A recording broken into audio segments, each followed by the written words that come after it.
What if female Deku had papyrus abilities as a quirk? And on part 2, female Deku, or who I call Izumi, was captured by the League of Villains in the first training camp arc, and she and Todoroki were captured. And Todoroki because they wanted to blackmail Endeavor, and Izumi because the League of Villains believed that Izumi was a one for all user, basically basically All Might successor. That's what you want to hear. And All for One also believed that, yeah, why is this thing so fucked?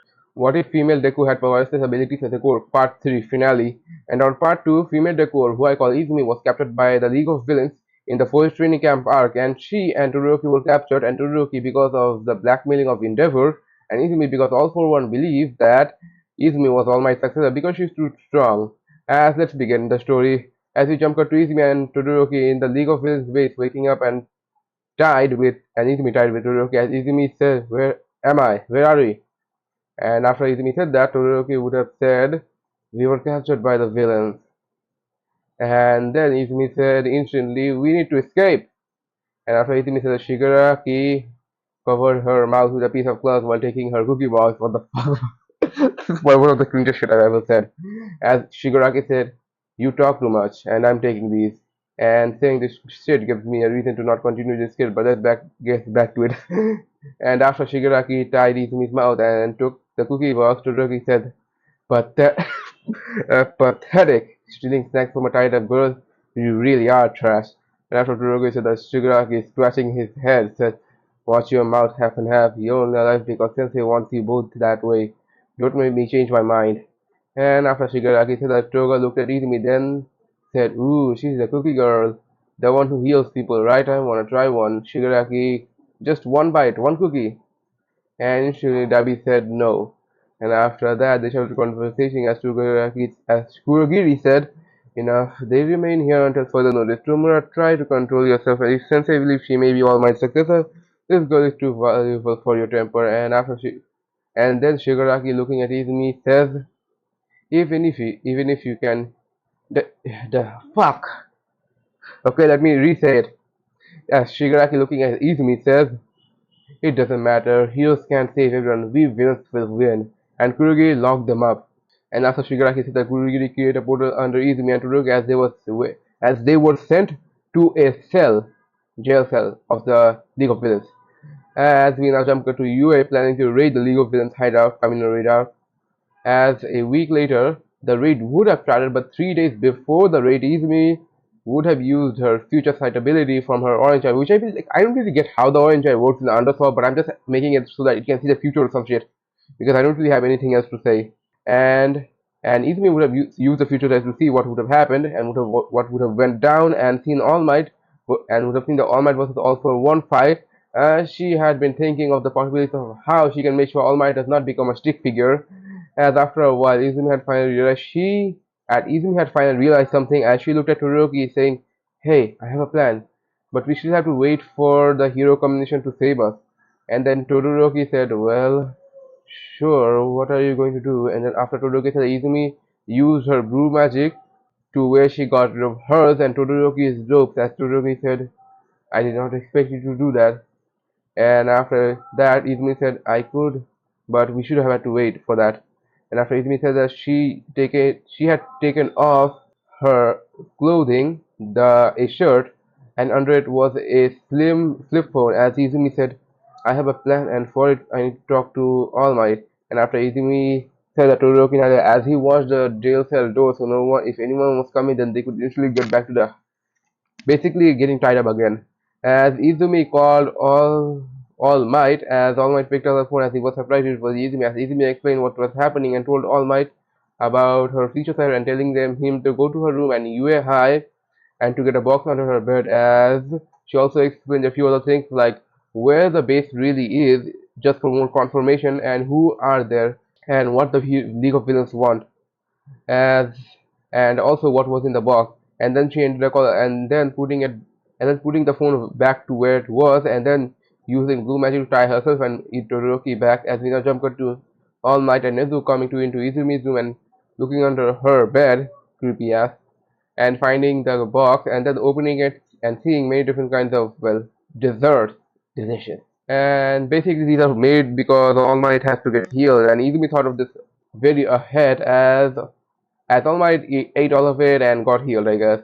As after 2 days later, we start the Kamino raid as a League of Villains base was invaded by the heroes, and where the Reisha Izumi had loosened the ropes that had her and Todoroki as they were able to escape and already in battle as the battle had started, and this was going great for the heroes until All for One came in and the fight between All for One and All Might started.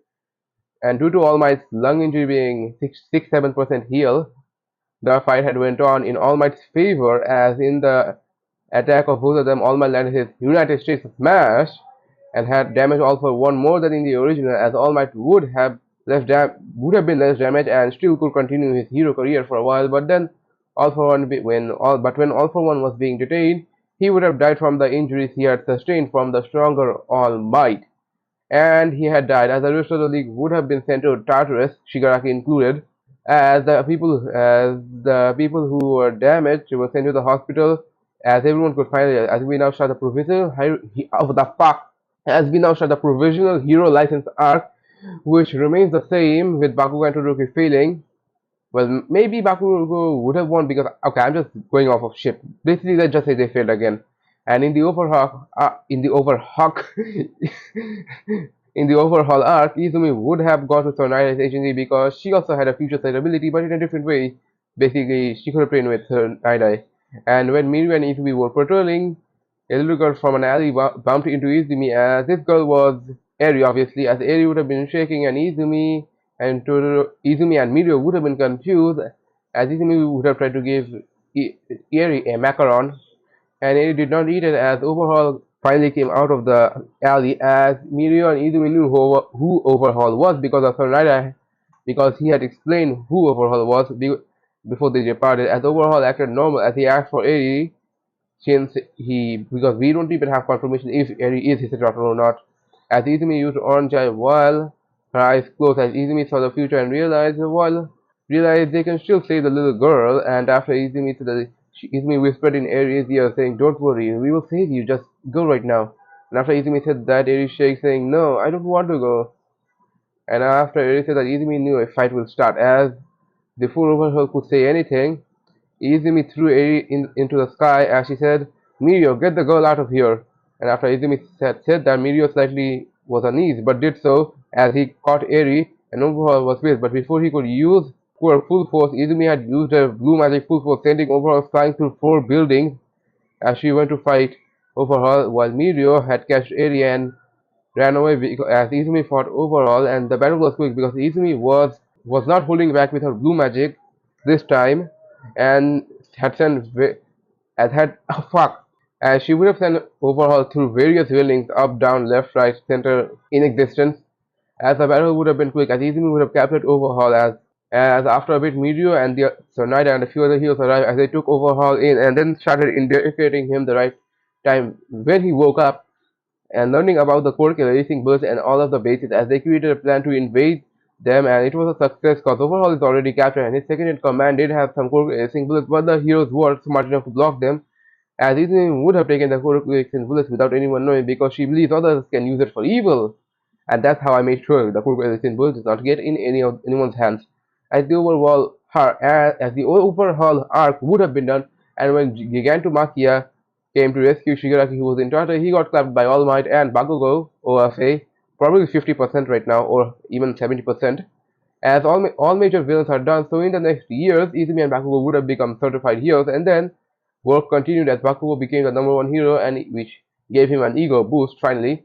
And Izumi became the number 2 hero, and then after a few more years later, they got married, which is now a national celebration on Japan, as they had 7 kids. Don't ask me why. I said don't ask me why. As Izumi started being a hero after the 6th child was born, and she opened a restaurant, and their life was great because there's no fitter in Japan or the world. Or is it? Well, this is where we end part 3 of what if female Deku had provided his abilities as a quirk.